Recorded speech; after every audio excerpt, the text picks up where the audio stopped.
Olá, está começando o programa interativo que liga você diretamente ao Senado Federal. Seja muito bem-vindo ao Alô Senado. Hoje é dia de passeata eletrônica com o senador Assir Gurgax.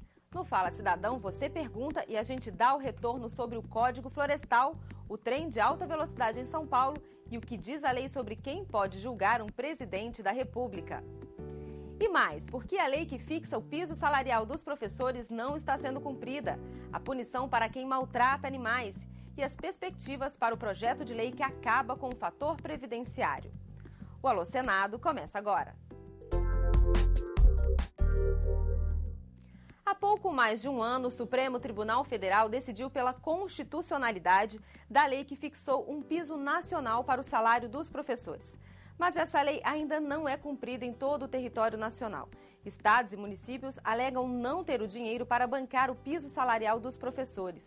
Diante disso, o Targino Merlo, lá de Roseira, em São Paulo, quer saber dos senadores: qual o real motivo para que essa lei ainda não esteja sendo cumprida?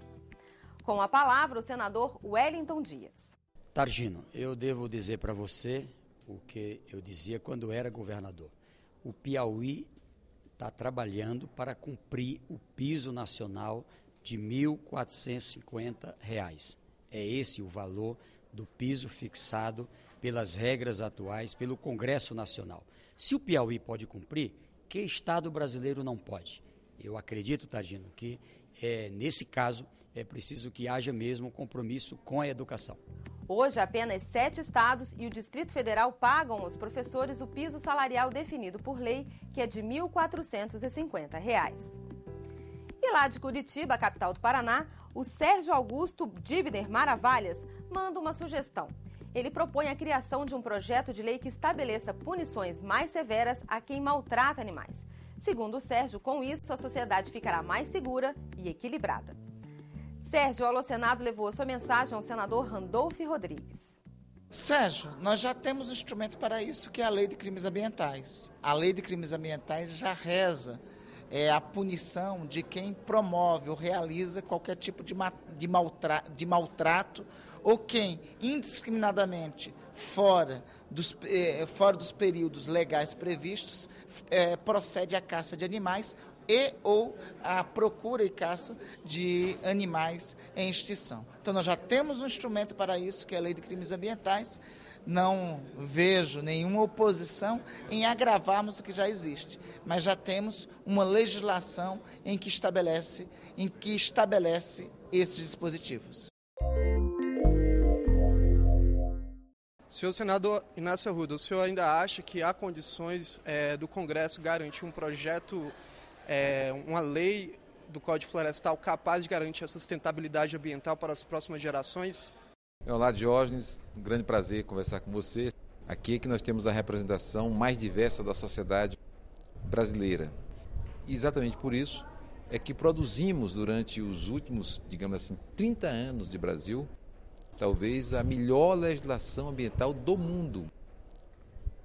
Por esta razão, o Brasil tem as maiores reservas ambientais do planeta. Nenhum país, nenhuma nação tem lições a dar ao Brasil, pelo contrário. Aqui acho que a gente conseguiu lidar com todas as áreas que tinham interesse na questão do Código Florestal. O governo, parlamento, setor de produção que você pode distinguir entre pequenos, médios e grandes, e mesmo as instituições ambientalistas do Brasil. Acho que isso foi o possível que nós realizamos e o melhor que nós realizamos nas condições oferecidas. Meu nome é Samuel Ribeiro de Aquino, sou de São Luís Montes Belos, Goiás, e eu gostaria de saber o porquê que o Senado é responsável por julgar os casos de crime do presidente da República e não o Supremo Tribunal Federal. Sim, Samuel, a nossa Constituição estabelece um mecanismo de controle recíproco entre os poderes. Este mecanismo recebe o nome de freios e contrapesos ou freios e contrafreios. O que isso quer dizer? O Legislativo controla o Executivo, que controla o Judiciário, isso para se evitar o que se denomina de hipertrofia, superforça de um poder em detrimento do outro. Aí, o Presidente da República indica os ministros do Supremo, mas esses ministros, antes de sua nomeação, eles precisam ser aprovados pelo Senado da República. República. Veja, nós temos o Senado, que é o Legislativo, e o Executivo controlando o Judiciário. Se o presidente da República comete um crime de responsabilidade, ele é julgado pelo Senado da República, que está no artigo 52. E quem preside o Senado é o presidente do Supremo. Nós temos Legislativo, o Senado, Judiciário, representado pelo presidente do Supremo, julgando o Poder Executivo. Sempre nós temos esses mecanismos de controle. Te dou outro exemplo. Se o presidente da República comete um crime comum, por exemplo, um homicídio, quem vai julgá-lo é o Supremo, mas antes precisa da autorização da Câmara dos Deputados. Isto recebe o nome de check and balances, freios e contrapesos. E o Passeata Eletrônica continua firme e forte na tarefa de investigar os assuntos mais comentados nas redes sociais dos senadores. Hoje é dia de saber o que anda mobilizando os seguidores do senador Assir Gurgax. Muito bem, são temas variados, mas principalmente a transposição dos servidores do Estado de Rondônia para os quadros da União é um tema que sempre está em alta nas redes sociais.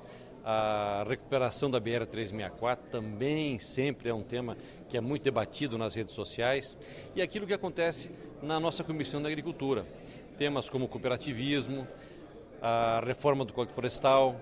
E eu tenho também utilizado as redes sociais para consultar a população com relação a projetos importantes que eu entendo que é pertinente nós colocarmos no Senado, e aí eu tenho feito algumas perguntas, tenho consultado e tenho tido respostas muito positivas com relação à integração da sociedade conosco através das redes sociais. Eu moro na região de Campinas, no interior, e eu queria saber se o trem de alta velocidade sai ou não sai até a Copa. Trícia, até a Copa do Mundo não há a menor hipótese de sair, porque nós já estamos no ano de 2012, no mês de maio, e até agora você não tem licitação. Então, não há hipótese de sair. Não é? Em segundo lugar, há muitas incertezas ainda sobre o custo do projeto. O que se sabe é que é um custo astronômico. Se você comparar o que se poderia fazer com o custo estimado hoje de cerca de 50 bilhões de reais, com aquilo que poderia ser feito com esse mesmo recurso para o transporte urbano, por exemplo, imagine um trem ligando Campinas às suas cidades mais próximas. O pessoal que trabalha em Campinas e mora em Americana, mora em Campinas e trabalha em Hortolândia, mora em Sumaré e estuda em Campinas. Né? Se nós tivéssemos um trem metropolitano ligando essa região metropolitana, o resultado, o benefício social seria muito maior. O custo de um trem convencional é infinitamente menor do que um trem-bala. Então, eu acho que nós sairíamos melhor para o país se nós recuperássemos as ferrovias que já existem, criássemos trens convencionais de boa qualidade e de boa velocidade e, sobretudo, investirmos no transporte urbano de passageiros sobre trilhos nas regiões metropolitanas. Lá da capital da Paraíba, João Pessoa, o Alô Senado recebe a mensagem da Evânia Câmara Vilar Pereira. Ela é professora de língua portuguesa e trabalha numa escola que tem 6.000 alunos.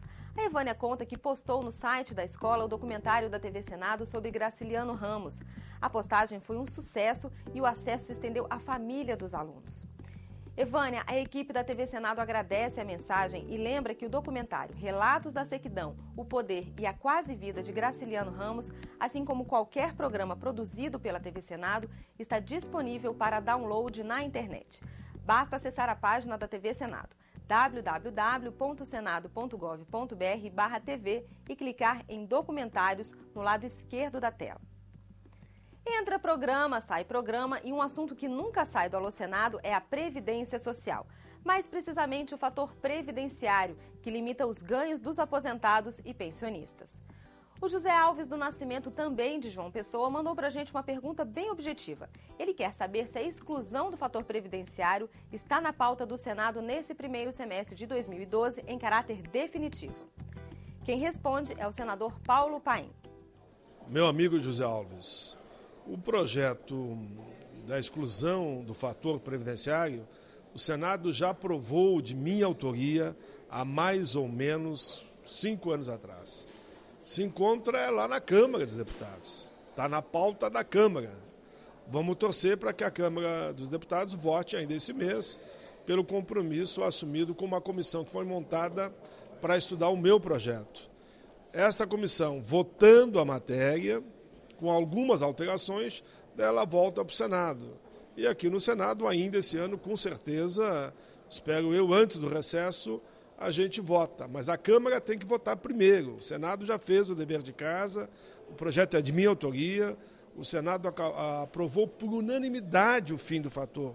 Foi para a Câmara está debruçada nele anos e anos, e me parece que agora, no mês de maio, a Câmara vota, daí ele volta para o Senado provavelmente, e aqui nós votamos, eu diria, no máximo, entre junho e julho.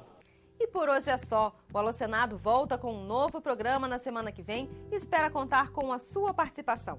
Faça contato com a gente. Para mandar um arquivo de vídeo, é só acessar www.senado.gov.br/alôsenado e clicar em Envie seu vídeo.